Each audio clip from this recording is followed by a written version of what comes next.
Shut my mouth and get out of your bar? Okay. I used to work at a bar.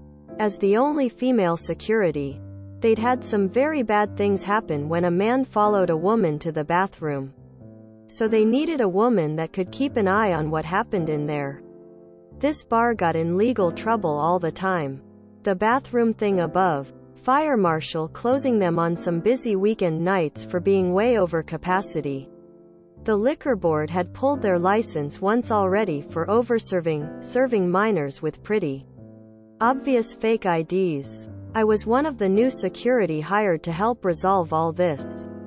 It was so bad. We had to be trained by a government ATF person and get a card to prove we knew how to spot and stop overserves and spot fake IDs. I think the real reason they hired us was to have scapegoats on the ready for next time they did this. So, I worked there a while. Doing my best. The owner's wife was the worst. She was always drunk. Always had her friends in the bar and bent the rules for them. She thought she was Lady Jesus and we should all be kissing her feet. Because she was the owner's wife. I mostly stayed out of her way and had no issues. But many coworkers complained about her. One night, some dude gets sick on the way to the bathroom. I cut him off. He ends up getting escorted out by his less drunk friends. I notice a man sitting at the bar watching this. He had creased slacks, a jacket indoors on a summer night, and no drink in his hand at a busy meat market dance club. I started watching him, and noticed the badge under his jacket. Aha! He was here to watch for overserving. A little later, a woman came to the bathroom, drunk enough to need to hold on the walls for dear life. I cut her off. She screams at me, then goes into the bathroom and tries to wash off the giant black Sharpie X's from the back of both hands. I warn her that she will be kicked out of the club if she continues. She screams again and staggers out of the bathroom. About 5 minutes later, owner's wife is in my face, screaming. The woman I had cut off was one of her friends, attending a bachelorette party in the VIP section, and I was supposed to somehow magically know she was VIP. I was also apparently supposed to break the law for her because she was VIP. So, she and I start a screaming match, where I inform her that her husband had hired me to make sure the law was followed. I also started to inform her about the police officer at the bar. But she screamed in my face to shut your mouth and get out of my bar. She fired me on the spot. I didn't bother waiting to see if her husband agreed. It was known she wore the pants. I complied. I shut my mouth and got out of her bar. I walked past the cop, still sitting at the end of the bar near the bathrooms, where the screaming match had taken place. I made eye contact with him, gave a slight nod, to which he responded by looking at the boss's wife, rolling his eyes, and smiling at me as I left. They got shut down that night for overserving the bachelorette party. This time, they went out of business because of too many strikes against them. Sounds like the wife got what she wanted.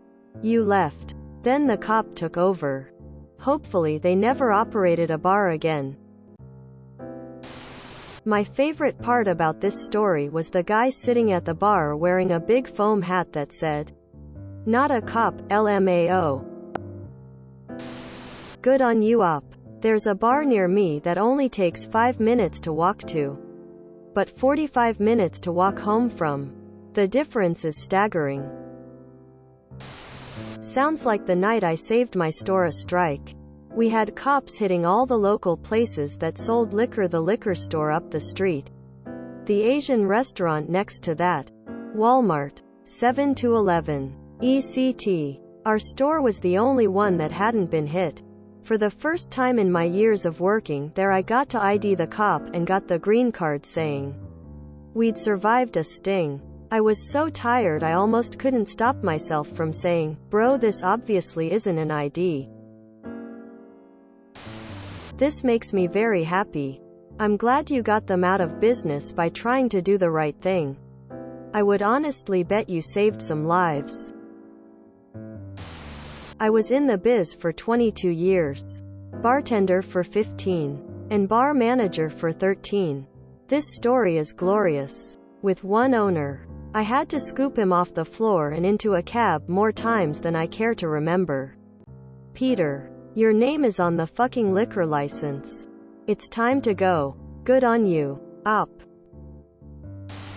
Wait, why aren't the bartenders also trained to know when to cut people off? Sounds like they expected way too much from bar security. Too late bar rescue?